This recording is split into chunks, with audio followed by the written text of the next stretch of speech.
Hey guys, it is Noble996 once again, and today I'm giving you a DN deck profile. It's been a long time since I've done one of these.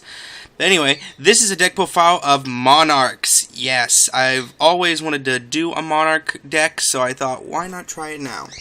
This is kind of a different build than everyone's used to. Everyone's kind of used to Frog Notch, but mine's a little bit different, as you'll see here in a minute. So the first for the Monarch part, we run 3, of course, Chaos, because Chaos, it banishes a card, and it doesn't target. No, actually, scratch that, it does target. But it banishes, so it works for the hands, and if it happens to be dark, it deals 1,000. It's just probably the best Monarch out there. And next we have Rise of the Storm Monarch. This card basically puts a card back on the top of the deck, which is cool. We run 2 of him.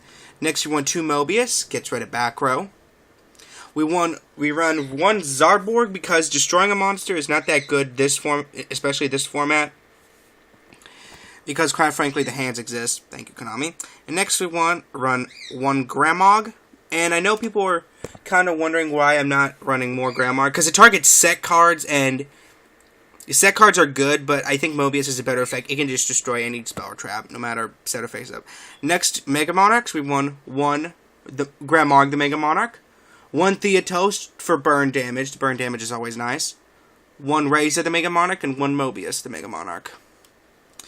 And for the rest of the monsters, as you can see, we are doing a gadget engine, because I think the gadget engine is better than the frog engine.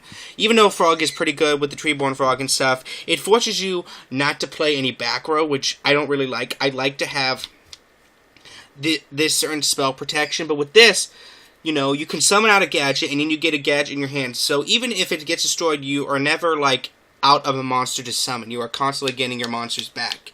So you can constantly get your tribute fodder back in hand. So it's pretty good for that. And that does it for the monsters.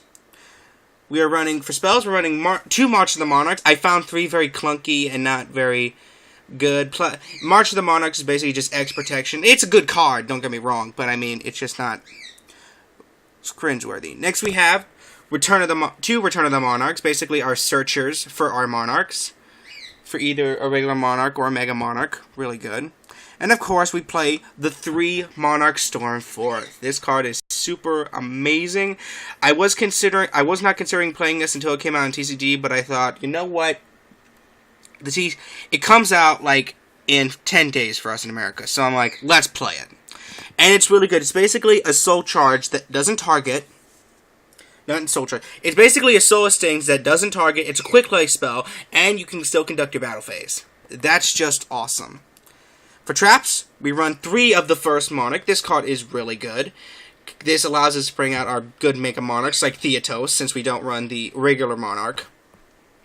Next we have 2 Escalation of the Monarchs. I like this card just because it allows you to tribute someone on your opponent's turn, which can be very handy depending on the situation.